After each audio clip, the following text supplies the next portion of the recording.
तो झारखंड के पूर्व सीएम चंपई सोरेन को लेकर के चल रही अटकलों पर अब विराम लग गया है।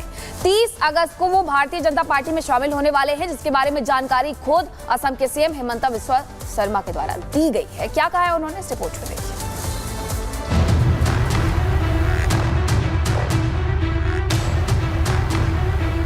उठापटक के झंझावातों से जूझ रही झारखंड की राजनीति में अब फिलहाल ठहराव की आस जगी है। चंपई सोरेन को लेकर जो पिक्चर अभी तक साफ नहीं थी, उसकी रिलीज डेट भी अब सामने आ चुकी है। अब चंपई 30 अगस्त को बीजेपी का दामन थामने के लिए एकदम तैयार हैं। जी हां, अटकलों के बाजार का गर्म होना, चंपई का दिल्ली आना और झारखंड की सियासत में अस्थिरता का दौर, लेकिन अब इस दौर में कुछ ठहराव आया है।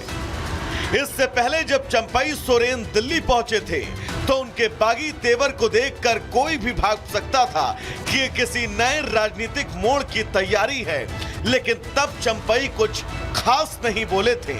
सुनिए। क्या मुलाकात होनी है? पार्टी के वरिष्ठ नेताओं, बीजेपी के वरिष्ठ नेताओं से मुलाकात होगी आपकी? कब तक सब कुछ फाइनल हो जाएगा? देखिए, अभी तो हम आए हैं, है ना, इससे अपना कुछ काम भी है, बाद में बताएंगे। क्या बीजेपी के नेताओं से आपकी मुलाकात होगी? नहीं, ऐसा कोई बात नहीं है, बाद में बताएंगे। सर, ये खबर चल रही है कि आप बीजेपी के नेताओं से मुलाकात करेंगे। सर, बीजेपी में शामिल होंगे या अलग पार्टी बना करके सामने आएंगे, अलायंस करेंगे बीजेपी के साथ? आपने दोनों ऑप्शन खुले रखे हैं। देखिए, अभी तक कोई ऐसा हम निर्णय नहीं लिया है ना। तो सर, निर्णय कब तक लेंगे आप? हमारा टाइम है। इस बयान में चंपई ने कुछ साफ तो नहीं कहा, लेकिन इशारा लगभग साफ था। और अब सूत्रों के हवाले से खबर यह है कि चंपई के बीजेपी में आने की पटकथा लिख दी गई है।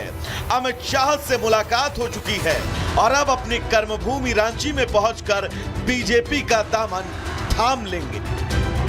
खैर, चंपई के बीजेपी में आने से यह तो तय है कि झारखंड में अपनी मजबूती का प्रयास कर रही बीजेपी को बल मिलेगा और आने वाले चुनाव में झारखंड मुक्ति मोर्चा की मुश्किलें बढ़ जाएंगी। Bureau report, Republic Bharat.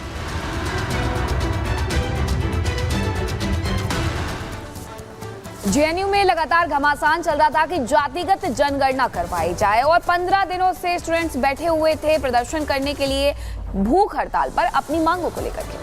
बिल्कुल, देखिए 11 तारीख से ये विरोध प्रदर्शन कर रहे थे, मांग कर रहे थे जाति जनगणना करवाने के लिए, लेकिन अब प्रशासन ने उनकी मांगों को मान लिया है। क्या क्या मांगे थी छात्रों की, वो आपको एक बार रिपोर्ट के जरिए बताते हैं।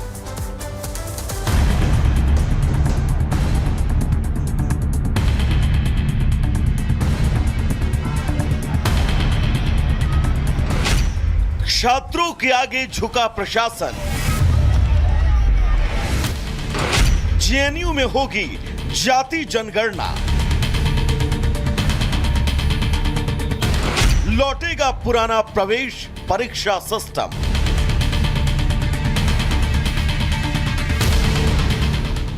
जेएनयू यानी जवाहरलाल नेहरू विश्वविद्यालय, प्रशासन और उनके छात्र संघ के बीच चल रहा गतिरोध जल्द खत्म हो सकता है। 15 दिन से चल रही छात्र संघ की भूख हड़ताल के बाद दोनों पक्ष कई मांगों पर सहमत नजर आए।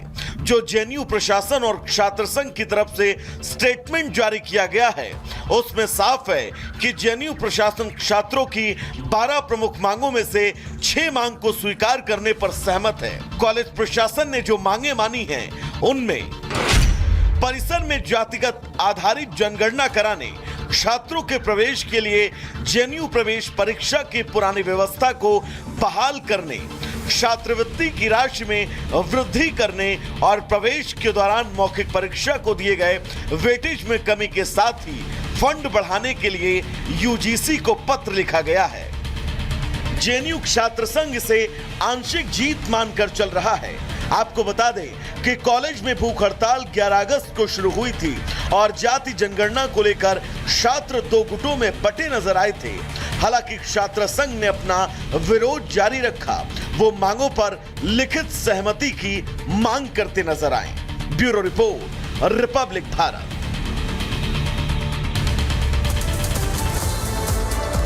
12 मांगे थी जिसमें से 6 मान ली गई हैं। तो अब ऐसे में क्या समझा जाए कि जेएनयू छात्रों के आगे झुक गया है। जेएनयू के छात्रों ने 11 अगस्त को अपनी हड़ताल शुरू की थी, यानी कि लगभग 15 दिन हो गए थे इस हड़ताल को करते हुए। भूख हड़ताल पर बैठे हुए थे छात्र अपनी 12 मांगों को लेकर के। 12 मांगों को लेकर के भूख हड़ताल की जा रही थी और अब उसमें से प्रशासन की तरफ से 6 मांगों को मान लिया गया है। हड़ताल के दौरान छात्र अध्यक्ष की तबीयत भी बिगड़ गई थी और उसके बाद ये सब कुछ हुआ। यानी कि सवाल वही आकर के खड़ा हो जाता है कि जेएनयू प्रशासन एक बार फिर से छात्रों के आगे झुक गया है। हड़ताल के दौरान छात्र अध्यक्ष की तबीयत बिगड़ी, जिसके बाद इस बात पर सहमति बन गई कि 12 नहीं 6 मांगे जो है छात्रवृत्ति समेत उन मांगों को हम मानने के लिए तैयार है। चलिए आगे बढ़ते हैं और अब बात कर लेते हैं भव्य दिव्य कृष्ण जन्मोत्सव की, क्योंकि देश भर में जन्माष्टमी का पावन पर्व बड़े ही धूमधाम के साथ मनाया गया। कुछ तस्वीरें आपको दिखाते हैं और बताते हैं कि किस तरीके से मथुरा से लेकर वृंदावन और वृंदावन से लेकर दिल्ली हो, महाराष्ट्र हो, गुजरात हो, हर ओर जो है भक्त पूरी तरीके से सराबोर भक्ति में नजर आए। देखिए तस्वीरें हैं, 12 तस्वीरें, दिल्ली हो, मथुरा, अहमदाबाद, कानपुर, मुंबई, चंडीगढ़, देहरादून की बात करें, पटना की, रायपुर, भोपाल, लखनऊ, प्रयागराज, हर ओर जन्माष्टमी की धूम देखने को मिली। जो भक्त हैं वो हर्षोल्लास में उमंग के बीच जन्माष्टमी के त्योहार को मनाते हुए नजर आए और देश भर में इसकी रौनक जो है, इसकी छटा जो है वो देखते ही बन रही थी। हर मंदिर में रंग बिरंगी लाइटें जो है वो लगी हुई थी और भगवान श्री कृष्ण की जो मूर्तियां हैं उसे भी बेहद खूबसूरती के साथ सजाया गया था, तैयार किया गया था। और इससे जुड़ी आपको पूरी रिपोर्ट दिखाते हैं किस तरीके से धूमधाम से जन्माष्टमी का त्योहार मनाया गया।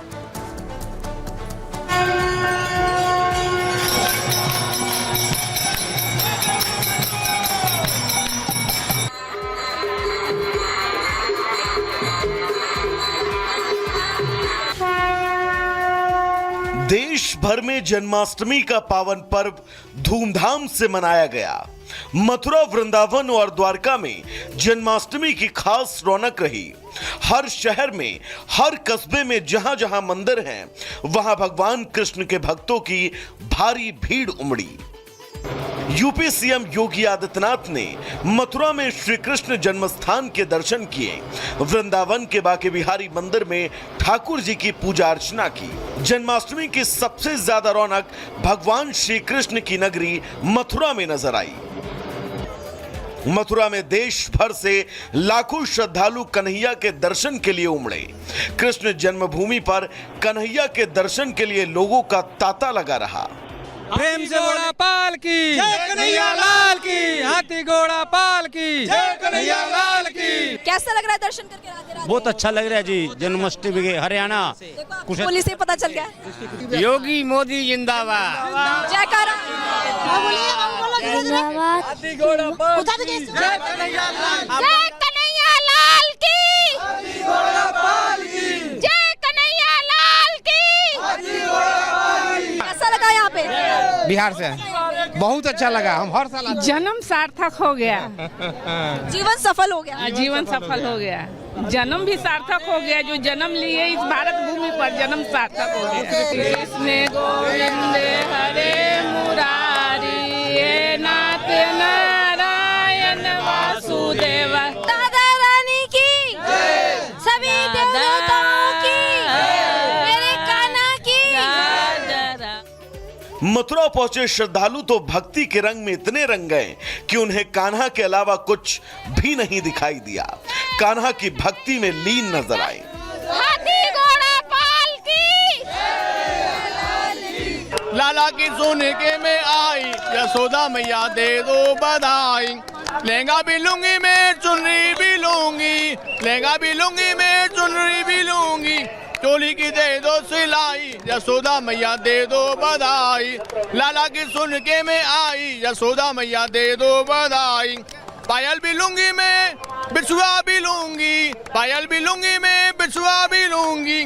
कंगना की दे दो बनाई, यशोदा मैया दे दो बधाई। लाला की सुन के में आई, यशोदा मैया दे दो बधाई। नंद लाला की जय। कान्हा की नगरी पहुंचने वाले श्रद्धालुओं की खुशी का तो क्या ही कहना। आप कान्हा के भक्तों की जुबानी खुद सुनिए। धन्य हो गई, कान्हा के दर्शन करके मैं धन्य हो गई। बोल सनातन धर्म की। हम उड़ीसा से आए हैं। कैसा लग रहा है? बहुत अच्छा लग रहा है। मन कर रहा है वापस जाने का कि नहीं? ऐसा मन कर रहा है? हमको जाने दिल नहीं कर रहा है, इतना अच्छा लग रहा है। हम सेकंड टाइम आए हैं, बहुत अच्छा लग रहा है। बहुत अच्छा लग रहा है यहाँ पे आके। इच्छा नहीं होती क्या वापस? दर्शन कर लिए कान्हा जी के? हाँ कर लिए। राधे राधे। हर तरफ कान्हा की धूम है। कान्हा के दर्शन के लिए देश भर से लाखों श्रद्धालु पहुंचे और यहाँ की तारीफ करते हुए कुछ महिलाओं ने योगी और मोदी की भी तारीफ की। महिलाओं ने कहा कि योगी और मोदी राज में ही दर्शन मिले हैं, अखिलेश राज में तो मंदिरों का बुरा हाल था। योगी जी के राज में सब कुछ अच्छा है। बहुत अच्छा। ये योगी जी का राज है और ऐसा ही राज होना चाहिए। लगता है कि हम सनातनी हैं। हम तो चाहते हैं कि सदा यही बना रहे यही बना योगी रहे। बाबा बलवंत जी की जय। बोले योगी बाबा की जय। जो राम को लाए हैं हम उनको लेके आएंगे। जन्माष्टमी के मौके पर कृषि मंत्री शिवराज सिंह चौहान भोपाल में जनता के बीच नजर आए। इस दौरान कृषि मंत्री ने कृष्ण भजन गाकर समा बांध दिया।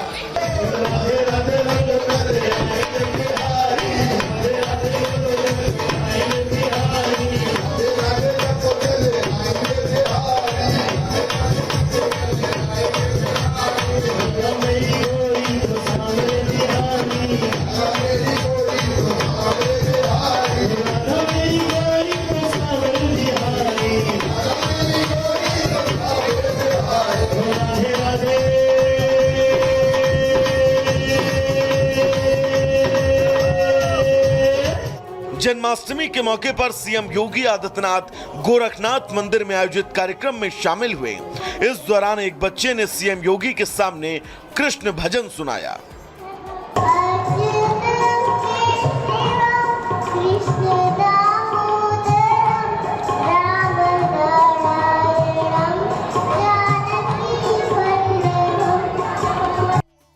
जन्माष्टमी के मौके पर मंदिरों को रंगीन झालरों से सजाया गया था। श्रद्धालुओं ने दिन भर उपवास रखने के बाद कन्हैया की आराधना की और उनके जन्म के बाद उपवास खोले। मंदिरों में देर रात तक पूजा अर्चना की गई। ब्यूरो रिपोर्ट और रिपब्लिक भारत।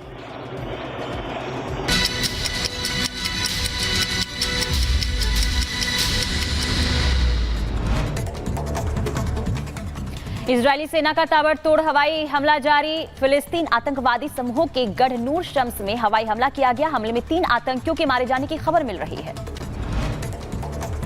इजरायली सेना ने आधी रात को गाजा पट्टी में बरसाए बम। हमले में कम से कम 7 लोगों के मारे जाने की